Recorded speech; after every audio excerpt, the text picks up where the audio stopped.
students, we've seen clean room software engineering and we've seen its principles. Now we are finally going through the testing focus related to clean room software engineering. अच्छा जनाब, यहाँ सबसे अहम चीज़ generation of test cases. Now the SUT is treated as state machine and each test case begins in a start state and an end state. हमने principles में देखा था कि जनाब हमारे पास start state and end state clearly marked थी. अच्छा जनाब, and we use our model based testing principles and we want to do what? We want to generate test cases. Our test sequences would be the pass through our state machine or state machine representation, and our testing ये होगा test sequence. Test step क्या होगा? Individual test case. And अगर आप देखें आपका clear box corresponding unit level test case, आपका जैसे आप अब दी हायरार्की जाते जाए, you can test or you will start to do to test the test sequences. Control of statistical testing well defined. अब यहाँ पे ये बड़ा ज़रूरी है कि टेस्टिंग फोकस पहले हमारा test case, test suite, coverage and that's it. यहाँ पे कंट्रोल ऑफ स्टैटिस्टिकल टेस्टिंग, हमें हर लेवल पे स्टैटिस्टिकल मेजर्स को कलेक्ट भी करना है. टेस्ट जो आपका जो reliability testing related metrics collect भी करने हैं और उन्हें एनालाइज भी करना है. A well defined procedure is performed under specified conditions and each performance is a trial and can be used as part of empirical probability computation. Why empirical probability? Because we are interested in reliability testing or reliability measure, which is probability that the system will work in a fail-safe manner for specified time. So आपकी जनाब empirical probability computation आपका as part of your testing you will perform. Last is stopping criteria. Stopping criteria for testing: when testing goals or quality standards are achieved. Number one, when difference between predicted usage chain and actual testing chain becomes very small. Your prediction was कि जनाब आप इतने आपका आना चाहिए mean time to failure, क्या आप उसके करीब पहुंच गए हैं? क्या आपकी MTBF जो कि जो आपका MTTF प्लस MTTR, आप उसके आप करीब पहुंच गए हैं कि आप उसको क्लोज कर सकें? सो अब ये क्लोजर सिंपल कवरेज क्लोजर नहीं है. पहले हम कवरेज अचीव हुई, off you go. Here there is a different story. We are doing testing, then we are collecting statistical data, and then we are analyzing and we are seeing can we close. अब जनाब बड़ी important चीज़, there are 5 major activities involve in a clean room process and which we have already discussed. We are just going through. What are the specification? Increment planning, design and verification, statistical testing and certification. 2 to 3 independent teams may exist and work concurrently. What are they? First is development team, second testing or certification team, third documentation team. अब देखिए आपके साथ साथ आप verification कर रहे हैं, documentation team relevant होगी, साथ साथ आप सर्टिफाई कर रहे हैं, डेटा कलेक्ट कर रहे हैं, टेस्टिंग टीम रेलिवेंट होगी, and your development team. 2 specifications are produced. ये एक और डिफरेंट हम कॉन्सेप्ट लेकर आ गए. Functional and usage. Functional specification defines required external system behavior in circumstances of use, forms basis for incremental software development. ये clear है, पहले से हमने देख रखी है. लेकिन ये है जनाब usage specification. defines usage scenarios considering what? User, person, hardware, device, use a particular work session or transaction bounded by specific start and end events. अब आप गौर करें, हमने क्या किया, 2 तरह की स्पेसिफिकेशन होगी, फंक्शनल अलग, यूजेज अलग. Okay.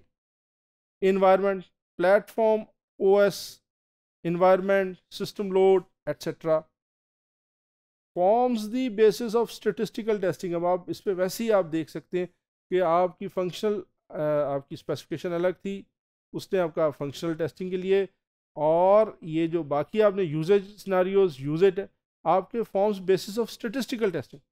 Okay. The procedural control structures of structured programming are single entry, exit structures. Therefore, produce no side effect for the control flow.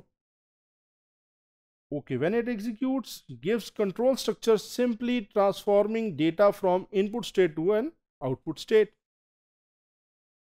And transformation is called the structures program function.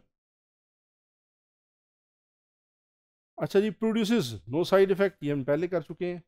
अच्छा, example, for example the integer x greater or equal 0 program function of the iteration control structure below in English is set odd x to 1 even x to 0.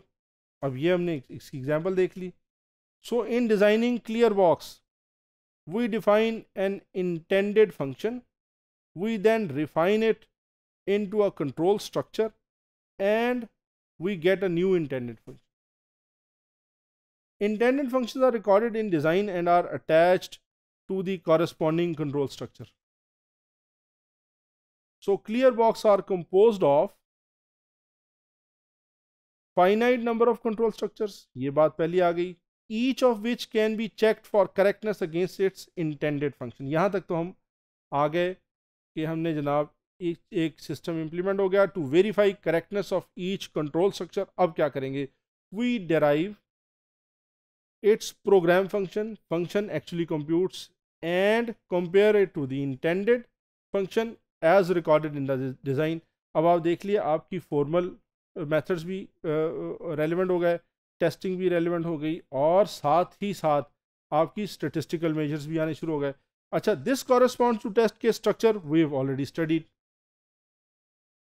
A correctness theorem formally defines how to do this for each control structure in terms of language independent correctness conditions. अब जनाब language independent correctness conditions, मेरे पास on one hand I have a formal specification, on the other hand I have the system. There are formal specification methods or systems, for example AGG, ये हम पहले भी AGG का जिक्र कर चुके हैं. If you have a formal specification of a function in terms of pre and post conditions, this makes you an executable visual contract. अब ये visual contract, if you execute this using your AGG, this is a kind of mathematical, आपको ये एक आपको बताएगा कि intended use आपका या expected output आपकी ये होनी चाहिए. You can use it as testorical and actual जो आपका जो आपका expected जो output है. Then actual output कहाँ से आएगी? You have written against this specification, you have written what? You have written your system. Okay. So finally, during a team review, every correctness condition of every control structure is verified in turn. अब ये हो गया क्या? In turn आप verify करेंगे कि जनाब intention ये थी जो कि फॉर्मल प्रूफ से निकल रही है या फॉर्मल मेथड से निकल रही है, और एक्सपेक्टेड ये थी, ये यानी इंटेंडेड और एक्सपेक्टेड ये थी, और एक्चुअल ये है. अब टीम रिव्यू क्या करेगी? Every correctness condition would be tested और checked. Each team member must agree at which condition is correct. Thus an error is possible only if every team member incorrectly verified the condition, which is ये काफ़ी मुश्किल एक है situation होगी कि every team member misunderstood the whole क्या कहना चाहिए scenario. If an informal approach cannot produce unanimous decision, formal proofs of correctness can be employed. Okay.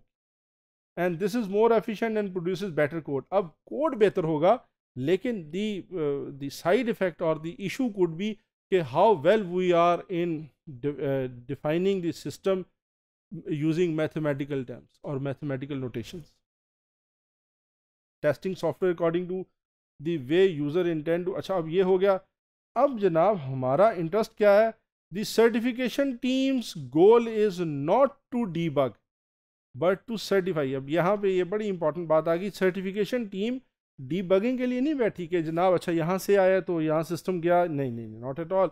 Certify software quality. कैसे? दस होगा क्या, require it, there would require deep knowledge of the expected usage and no knowledge of design और implementation information. अब उन्हें expected usage का knowledge होना चाहिए। आपको याद होगा अभी हमने स्पेसिफिकेशन को दो में डिवाइड किया, कौन सी, functional and the usages. they have usage scenarios, they are interested in reliability measures, they are looking at the statistical data। 3 steps क्या जी, specify usage probability distributions, derive test cases that are randomly generated and execute test cases, assess results, compute quality measures। अब interest किधर है कि मैंने result को सिर्फ, जैसे हम पहले क्या करते हैं, 2 2, अगर मेरे पास 1 + 1 = 2, 1 + 1 = 2, that's it, we compare the expected output is equal to the actual output. नहीं, we are interested in quality measures as well. Okay, based on the data gathered during statistical testing, the software can be given a certificate of reliability, and now the reliability is expressed as MTTF, mean time to failure, and is computed according to specific mathematical reliability models, sampling model, component model, certification model। अब ये देखिए, आपने reliability testing में MTTF भी पढ़ा हुआ है, आपको मॉडल्स का भी आइडिया है। अब आपने ये देखा कि बेस्ड ऑन दोज इंफॉर्मेशन, आपकी स्टेटिस्टिकल नॉलेज, आप एक सर्टिफिकेट प्रोड्यूस करेंगे कि दिस सिस्टम इज़। अब ये वो सिस्टम नहीं है जिसके अंदर आपने ये किया कि जनाब कवरेज दिस इज, आपने कवरेज का सर्टिफिकेट नहीं दे रहे, या आप कवरेज को वेरीफाई करके नहीं दे रहे कि हाँ हमने हर चीज़ कवर कर ली। नहीं, आप ये बता रहे हैं कि रिलायबल कितना होगा सिस्टम। देखिए, डिफरेंट कॉन्सेप्ट है, या ये डिफरेंट अप्रोच है टूवर्ड्स सॉफ्टवेयर टेस्टिंग।